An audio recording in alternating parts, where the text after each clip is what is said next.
अस्सलामुअलैकुम viewers, electrostatic part 2 ईकैट MCAT का topic. पिछले वीडियो के अंदर हमने डिस्कस किया था थ्योरी और फॉर्मूले इलेक्ट्रोस्टैटिक के, जिसमें इलेक्ट्रिक फ्लक्स आ गया था, electric intensity, Coulomb's law, capacitor और सीरीज कनेक्शन, पैरेलल कनेक्शन, ये सब हमने डिस्कस किया था।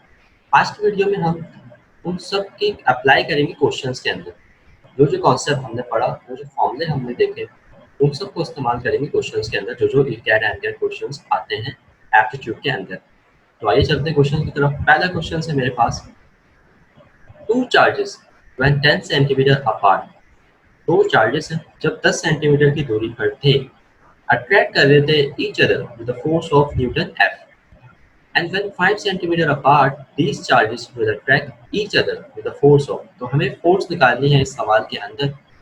जब दो चार्जेस 10 सेंटीमीटर की दूरी पर थे तो फोर्स पता थी हमें, डेट इज एफ। जब दोनों का डिस्टेंस चार्जेस के दरमियान हो गया हाफ, 10 से 5, अब हमें निकालनी है फोर्स। आइए चलते हैं फोर्स कैसे निकालेंगे। फॉर्मूला हमारे पास मौजूद है। फोर्स डायरेक्टली लिंक है प्रोडक्ट ऑफ द चार्जेस और इनवर्सली लिंक है डिस्टेंस के स्क्वायर, चार्जेस के दरमियान का जो डिस्टेंस है। पहले मेरे पास डिस्टेंस था 10 सेंटीमीटर, तो फोर्स थी मेरे पास एफ। अब मेरे पास डिस्टेंस हो गया हाफ, दैट इज 5 सेंटीमीटर, और फोर्स हो गई मेरे पास ट्वाइस एफ। लेकिन अगर आप एक चीज गौर करें, जब डिस्टेंस हाफ हो गया, इसका मतलब यहाँ पे स्क्वायर लगा हुआ है। जब स्क्वायर लगा हुआ है तो हाफ का स्क्वायर होगा 1/4, और जब 1/4 न्यूमरेटर में जाएगा तो मैं ये कह सकता हूँ कि फोर्स जो है 4 गुना बढ़ जाएगी। ये जो ऑप्शन है मेरे पास बी, दैट इज 4 है। Question number 2, if a dielectric is placed between the plate of a capacitor then its capacitance will be. अगर आप लोगों ने मेरी पिछली वीडियो नहीं देखी है तो वो लाजमी देख लें, क्योंकि उसमें मैंने सारा कैपेसिटेंस और कैपेसिटर के बारे में बात की है, और इसके अलावा भी सब टॉपिक के बारे में बात की है। वो देख लेंगे तो ये वीडियो और इस वीडियो के क्वेश्चंस काफ़ी हद तक समझ में आ जाएंगे, और मैं कोशिश करूँगा कि साथ के साथ भी समझाता रहूँ। अगर डाइइलेक्ट्रिक हम किसी भी प्लेट के दरमियान इस्तेमाल करते हैं तो देखें उसकी कैपेसिटेंस हमेशा बढ़ जाती है, क्योंकि अगर नहीं इस्तेमाल कर रहे तो उस प्लेट्स के दरमियान मीडियम है एयर, तो कैपेसिटेंस इतनी नहीं बढ़ती capacitor.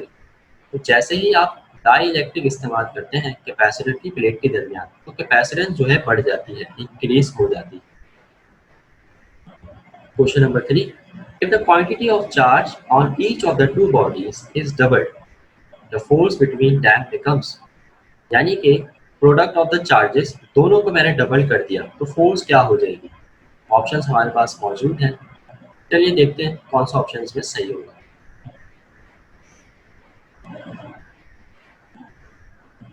Product of the charges दोनों को मैंने डबल कर दिया, जब दोनों को डबल कर दिया फोर्स हमारे पास हो जाएगी 4 times, that is 4F। Question number 4, at an infinite distance from an electric charge. एक इनफाइनाइट डिस्टेंस है इलेक्ट्रिक चार्ज से, the electric intensity will be. Option हमारे पास मौजूद है, A maximum, B infinite, C 0 और डी इक्वल्स टू चार्ज। देखते हैं कौन सा इसमें भी सही हो सकता है। देखिए, इलेक्ट्रिक इंटेंसिटी का मैंने फॉर्मूला दिखाया था पिछली वीडियो में अपने, KQ/R²। अगर डिस्टेंस इनफाइनाइट है यानी R जो है इन्फिनिटी है, तो चार्ज भी 0 हो जाएगा यहाँ से।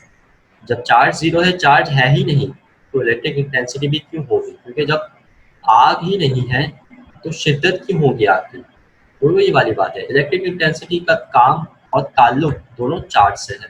तो चार्ज 0 हो गया तो इलेक्ट्रिक इंटेंसिटी हमसे पूछ रहा था सवाल में क्या होगी, तो इलेक्ट्रिक इंटेंसिटी भी 0 हो जाएगी। ऑप्शन हमारे पास है सी, दैट इज 0।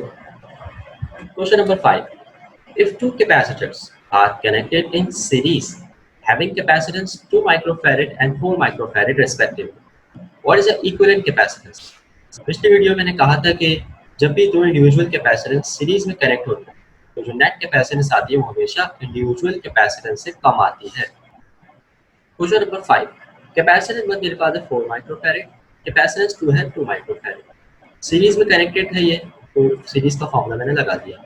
कैपेसिटेंस मेरे पास आ जाएगी जब मैं कैलकुलेशंस करूंगा 4/3, एंड देन 4/3 की value 1.33 microfarad. Option D is the correct one, और option D is the correct one, that is 1.33 microfarad. Question number 6 है अ डाइलेक्ट्रिक जिसकी वैल्यू है 2 is inserted between the plate of a 20 microfarad capacitor its capacitance will become, यानी capacitance क्या हो जाएगी। तो देखिए पहले कैपेसिटेंस थी 20 माइक्रोफैरेड, जैसे ही डाइलेक्ट्रिक हम इस्तेमाल करेंगे तो उसकी कैपेसिटेंस भी बढ़ जाएगी। यानी अगर पहले 1 थी और कैपेसिटेंस अभी कितनी है 20, आपने अब वैल्यू बढ़ा दी 2 इस्तेमाल कर ली, दैट इज ई आर की वैल्यू हो गई हमारे पास 2, तो कैपेसिटेंस भी डबल हो जाएगी, दैट इज 40 माइक्रोफैरेड। ऑप्शन हमारे पास है डी।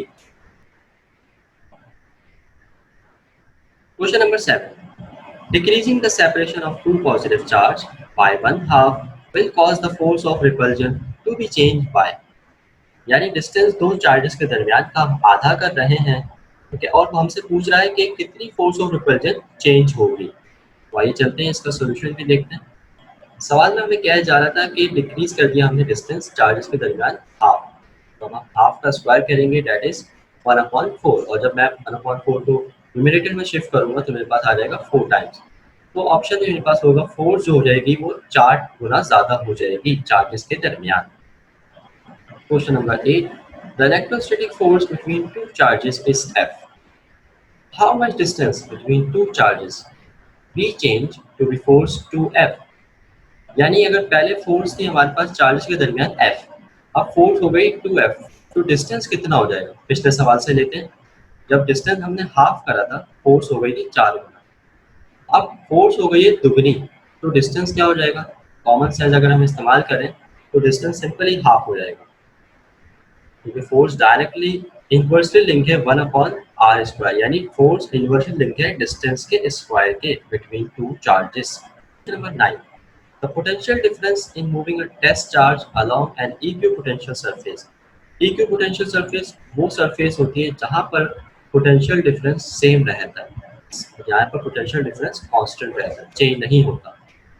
पहले पोटेंशियल डिफरेंस क्या होगा, तो जब पोटेंशियल डिफरेंस सेम ही है उस सरफेस पर पोटेंशियल डिफरेंस 0 होगा, that is option B. Question number 10 Two parallel metallic plates connected with a 12-volt battery are separated by 10 cm. Voltage पता है मुझे और डिस्टेंस पता है। Electric intensity between plate is, electric intensity find out करनी है। आइए देखते हैं कैसे होगी। नंबर 10 इलेक्ट्रिक इंटेंसिटी बराबर है वोल्टेज अपॉन डिस्टेंस के। ये लास्ट फॉर्मूला मैंने पिछली वीडियो में इस्तेमाल किया था, उसी को मैं यहाँ पे इस्तेमाल करूँगा। वोल्टेज मेरे पास है 12, डिस्टेंस मेरे पास है 10। जब मैंने इसको डिवाइड करा तो मेरे पास आंसर आया 1.2 जूल पर coulomb, that is option number A. Question number 11 मेरे पास मौजूद है। An electron is accelerated by 10 volts, its kinetic energy in electron volt is, potential मुझे पता है 10 वोल्ट, काइनेटिक एनर्जी निकालनी है। आइए देखते हैं कि ये कैसे होगा सॉल्व। वोल्टेज मुझे पता है 10 वोल्ट, काइनेटिक एनर्जी मुझे निकालनी है, और काइनेटिक एनर्जी का फॉर्मूला हमें याद रखना है इलेक्ट्रॉन का charge multiply by potential. Electron का चार्ज होता है 1.6 एक्सपोनेंट -19 मल्टीप्लाई बाय 10, और 10 मेरे पास आ गया पोटेंशियल। काइनेटिक एनर्जी यहाँ से आ जाएगी, बेसिस सेम है, पावर ऐड हो जाएगी, -19 + 1 दैट इज -18, तो -18 इलेक्ट्रॉन वोल्ट आ गया, और काइनेटिक एनर्जी मेरे पास आ गई 1.6 एक्सपोनेंट -18, तो option B is the correct one. Question number 12 बिल्कुल उसी तरीके का है। Kinetic energy of an electron accelerated through a potential difference of 1000 volt. पहले वोल्ट था 10 वोल्ट, अब है 1000 वोल्ट। अब 10 की पावर 3 सिर्फ ऐड होगी बेस के अंदर -19 के अंदर, तो 10 की पावर 3 जब ऐड होगी तो -16 आंसर आएगा मेरे पास। आप चेक भी कर लीजिएगा, तो that is option C 1.6 exponent -16 joule. जब भी बेसिस सेम हुआ करे पावर को ऐड कर दिया करें। Question number 13 Three capacitors of a capacitance 2 microfarad are connected in parallel. Their equivalent capacitance will be, जब भी कोई भी कैपेसिटर पैरेलल में कनेक्ट होता है हमेशा इंडिविजुअल कैपेसिटेंस से ज़्यादा इक्विवेलेंट कैपेसिटेंस या नेट कैपेसिटेंस आती है। तो अब इसको सॉल्व करते हैं, बहुत सिंपल है। जब भी पैरेलल कनेक्शन होता है हमारे पास फॉर्मूला क्या होता है, इंडिविजुअल कैपेसिटेंस को सम कर दो। तो तीनों कैपेसिटेंस की जो वैल्यू है वो है 2 माइक्रोफैरेड, मैं तीनों को सम कर दूंगा, 2 + 2 + 2 दैट इज 6, और मेरे पास ऑप्शन आ जाएगा सी 6 microfarad. Question number 14 three capacitors of a capacitance 3 microfarad are connected in series अब तीन कैपेसिटेंस सीरीज में कनेक्ट हो रहे हैं, their equivalent capacitance will be, series में हमेशा याद रखें कि जो नेट कैपेसिटेंस है इंडिविजुअल कैपेसिटेंस से हमेशा कम आती है। और सीरीज के लिए फॉर्मूला भी हमारे पास अलग है, और वो फॉर्मूला क्या है दोबारा देखते हैं। सीरीज के अंदर हमारे पास तीनों कैपेसिटर कनेक्टेड हुए हैं और तीनों की वैल्यू है 3 माइक्रोफैरेड। कैपेसिटेंस नेट कैपेसिटेंस निकालनी है, फॉर्मूला मेरे पास मौजूद है, तीनों की वैल्यू सेम है, मैंने C1 C2 C3 की जगह 3 रख दिया और नेट कैपेसिटी मेरे पास आप देख लें तीनों इंडिविजुअल कैपेसिटेंस से कम आ रही है, that is 1 microfarad. Question number 15, what will be the electric flux when there is no charge in closed surface. Gauss's law में कहता है कि इलेक्ट्रिक चार्ज हमेशा होना चाहिए क्लोज सरफेस के अंदर, तो हमें मिलेगा इलेक्ट्रिक फ्लक्स। अब अगर क्लोज सरफेस के अंदर चार्ज ही नहीं है तो इलेक्ट्रिक फ्लक्स भी नहीं होगा, that is option C 0। Question number 16, during electrolysis the current in the electrolyte is maintained by the flow of. देखिए करंट, इलेक्ट्रोलिसिस एक ऐसा प्रोसेस होता है जिसके अंदर कोई भी आयनिक कंपाउंड को वाटर के अंदर डिसॉल्व किया जाता है। तो अब आयनिक कंपाउंड है तो आयंस भी होंगे, पॉजिटिव आयंस भी होंगे, नेगेटिव आयंस भी होंगे। तो यहाँ पर ऑप्शंस हैं, ए भी है, बी नेगेटिव आयंस, सी पॉजिटिव आयंस। तो बी और सी में से हो सकता है तो ऑप्शन डी भी मौजूद है हमारे पास, that is both B and C, और this is the correct one. Question number 17, in electric circuit the direction of flow of conventional current is. Conventional current, रिवायती करंट जो पहले इस्तेमाल होता था उसकी जो डायरेक्शन थी वो याद रखें कि वो होती है पॉजिटिव टू नेगेटिव आयंस, और नॉन कन्वेंशनल करंट जो हम अब इस्तेमाल कर रहे हैं उसकी डायरेक्शन है negative to positive ions. Question number 18, a charge of 100 microcoulomb is accelerated through a potential difference of 1000 volt. It acquires energy equal to, हमें चार्ज पता है और पोटेंशियल डिफरेंस पता है, हमसे कह रहे हैं एनर्जी बताएं, एनर्जी क्या होगी। चार्ज हमारे पास है 100 माइक्रोकूलम, वोल्टेज है 1000 वोल्टेज, वर्क डन बराबर होता है चार्ज इनटू वोल्टेज। मैंने पिछले वीडियो में भी ये फॉर्मूला दिखाया था, इलेक्ट्रिक पोटेंशियल का फॉर्मूला। चार्ज मुझे पता है 10 की पावर 2 मैं इसको कर सकता हूँ, वोल्टेज को मैं 10 की पावर 3 कर सकता हूँ, बेसिस सेम है, मैंने दोनों को ऐड कर दिया, 10 की पावर 5 माइक्रोकूलम। बस ख्याल रहे माइक्रो को भी खोलना है क्योंकि हमें वहाँ पे यूनिट देखना है, कूलम वोल्ट में यूनिट है। माइक्रो को मैंने खोल दिया एक्सपोनेंट -6 में, और फिर बेसिस सेम है, पावर ऐड हो जाएंगी, 5 - 6 दैट इज -1। वर्क डन मेरे पास आ गया exponent -1 coulomb volt, option C is the correct one.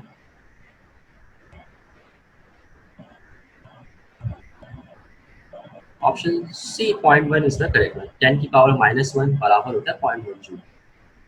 Question number 19, the two capacitors are connected in series having voltage and current is 100 volt and 60 microcoulomb respectively. The third capacitor then also connected in series, what will be the change in current? अब देखें पहले दो capacitor connected थे series के अंदर और voltage था 100 voltage और करंट था हमारे पास 60।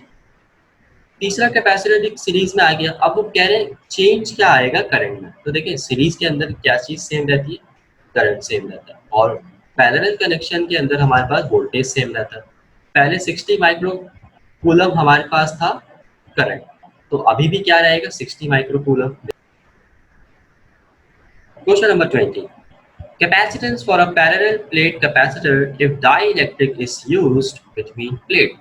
हमें कैपेसिटेंस निकालनी है पैरेलल प्लेट कैपेसिटर की, if dielectric is use between plate. Dielectric जब यूज होगा तो देखिए ऑप्शन सी तो है ही नहीं, इसमें एरिया और डिस्टेंस भी नहीं है।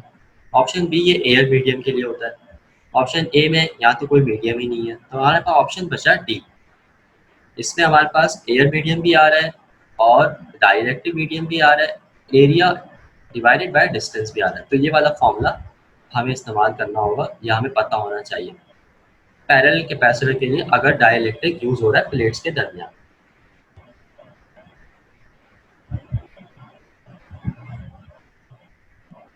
Question number 21, if the area and distance between the plate of a capacitor double, what will become capacitance? capacitance क्या हो जाएगी? पिछले सवाल की तरफ चलते हैं।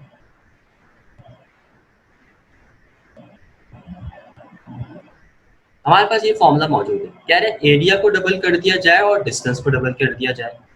दोनों को अगर डबल कर दिया जाएगा तो दोनों ऊपर और नीचे से कैंसिल आउट हो जाएंगे।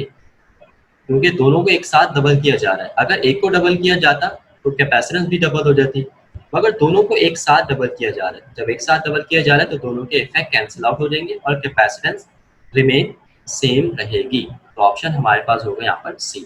फॉर्मूले दिमाग में रखना है, जिससे हम मैथमेटिकल इक्वेशंस हमारे दिमाग में होंगी तो हम अपने कॉन्सेप्ट पर पहुंच जाएंगे। Question number 22, the electric flux through the surface of a sphere having point charge at its center depend upon। Electric flux depend करता है सरफेस एरिया पर, रेडियस ऑफ स्फीयर पर, quantity of charge inside sphere, या none of these. तो option है simple सा, quantity of charge inside a sphere, क्योंकि जब तक चार्ज नहीं होगा स्फीयर के अंदर, जब तक इलेक्ट्रिक फ्लक्स प्रोड्यूस नहीं होगा। Option C is the correct. Question number 23. When the angle between the surface of area and the electric intensity is 90 degree, the flux through area is infinite, maximum, zero, negative। आइए चलते हैं, देखते हैं इसका answer क्या होगा। Electric intensity area cos theta, electric flux बराबर होता है dot product into electric intensity and area, और डायरेक्शन के लिए हम इस्तेमाल करते हैं cos थीटा। अब हमें डायरेक्शन गिवन है 90 डिग्री, cos 90 हम जानते हैं जीरो होता है, तो इलेक्ट्रिक फ्लक्स क्या होगा at angle 90 degree, that is zero. Question number 24, Gauss's law can be applied only to that surface, curve surface, close surface, a surface of any shape. Close surface, close surface के अंदर charge मौजूद होगा, charge से जरिए हमारे पास electric flux आ जाएगा। Question number 25, electric field intensity depend upon. Electric field intensity ख्याल रहे डिपेंड करती है चार्ज पर। अगर चार्ज नहीं होगा तो इलेक्ट्रिक फील्ड इंटेंसिटी भी नहीं होगी। जैसे मैंने एग्जांपल दी थी, अगर आग नहीं होगी तो शिद्दत भी नहीं लगेगी आग की, अगर आग होगी तो शिद्दत भी होगी आग की, शिद्दत महसूस करेंगे हम आग की। Question number 26, the electric intensity inside a hollow charge sphere. अब देखिए हॉलो है, क्लोज सरफेस नहीं है। गॉसिस लॉ क्या कहता है, जब तक क्लोज सरफेस नहीं होगी इलेक्ट्रिक फ्लक्स प्रोड्यूस नहीं होगा। तो electric intensity inside a hollow charge sphere हमेशा जीरो होगी। चूंकि इलेक्ट्रिक इंटेंसिटी का ताल्लुक इलेक्ट्रिक फ्लक्स से है, तो जब तक इलेक्ट्रिक इंटेंसिटी नहीं होगी तो इलेक्ट्रिक फ्लक्स भी नहीं होगा हमारे पास, क्योंकि हॉलो चार्ज स्फीयर और क्लोज सरफेस नहीं है। Question number 27, if the electric intensity is doubled what will be the effect on the electric flux. अब देखिए इसका फॉर्मूला देखते हैं। इलेक्ट्रिक फ्लक्स का मेरे पास फॉर्मूला होता है electric intensity times area, cos theta direction को शो करता है। अगर मैं इलेक्ट्रिक इंटेंसिटी को डबल कर लूं तो इलेक्ट्रिक फ्लक्स भी डबल हो जाएगा। तो option B is the correct one, that is double. 28, three capacitors are connected in series, their equivalent capacitance will be greater than individual capacitance, lesser than individual capacitance, equal to individual capacitance, equal to 1। अब देखिए दिमाग में रखें जब भी, और ये पिछली वीडियो में मैंने बताया भी था कि whenever three capacitors या जितने भी कैपेसिटर आप कनेक्ट कर रहे हैं सीरीज में, नेट कैपेसिटेंस हमेशा इंडिविजुअल कैपेसिटेंस से कम आती है, और ये आप पिछले एग्जाम्पल में हमने चेक भी करी है, lesser than individual capacitance। Question number 29, at what distance from an electric charge of 10 coulomb the electric intensity be zero। अब देखें हमारे पास इलेक्ट्रिक इंटेंसिटी कह रहे हैं जीरो कब हो जाएगी और डिस्टेंस क्या होगा। अब देखते हैं इसको सवाल को। इलेक्ट्रिक इंटेंसिटी हमारे पास है जीरो, चार्ज है हमारे पास 10 कूलम। जब इलेक्ट्रिक इंटेंसिटी हमारे पास है जीरो और चार्ज है 10 कूलम, तो जब इलेक्ट्रिक इंटेंसिटी भी है जीरो तो डिस्टेंस हमारे पास ऑलरेडी जीरो ही होगा, क्योंकि जब इलेक्ट्रिक इंटेंसिटी नहीं है तो आर की वैल्यू ऑटोमेटिकली जीरो हो जाएगी। आप जितना भी चार्ज रख लें सिस्टम में, चार्ज कोई मायने ही नहीं रखेगा, क्योंकि इलेक्ट्रिक इंटेंसिटी हमारे पास जीरो है। Question number 30, the unit of electric intensity is simple. अब देखें न्यूटन पर कूलम, वोल्ट पर मीटर, कूलम पर metre square, all of this. उसकी वजह ये, आइए देखते हैं क्या वजह है इसकी, और हमें इसके लिए फॉर्मूला याद रखना है। इलेक्ट्रिक इंटेंसिटी बराबर होता है फोर्स अपॉन चार्ज के, इलेक्ट्रिक इंटेंसिटी बराबर होता है वोल्टेज अपॉन डिस्टेंस के। फोर्स अपॉन चार्ज न्यूटन पर कूलम आ गया unit. Voltage upon distance volt पर metre, K Q by R square derivation से किया था कूलम पर मीटर स्क्वायर। तो तीनों यूनिट पॉसिबल है, all of these option. Option D is the correct one, that is all of these. यहाँ पर हमारे इलेक्ट्रोस्टैटिक ई कैड एम कैड का टॉपिक जिसके क्वेश्चंस हमने इस वीडियो के अंदर पार्ट 2 लेक्चर में करे। पिछली वीडियो में हमने डिस्कस किए थे सारे कॉन्सेप्ट और फॉर्मूले वगैरह, और इस वीडियो के अंदर हमने तमाम के तमाम एप्टीट्यूड के क्वेश्चंस जो आते हैं पास्ट पेपर्स के अंदर भी और लेक्चर के अंदर जो मैंने डाले वो हमने करे। उम्मीद है आप लोगों को समझ में आया होगा। और अगर कोई भी क्यूरी हो तो आप कमेंट सेक्शन में मुझसे पूछकर बता सकते हैं या मुझे मैसेज भी कर सकते हैं। अगर वीडियो पसंद आई तो उसको शेयर करें, ताकि जितना शेयर करेंगे दूसरे लोगों को भी फायदा होगा।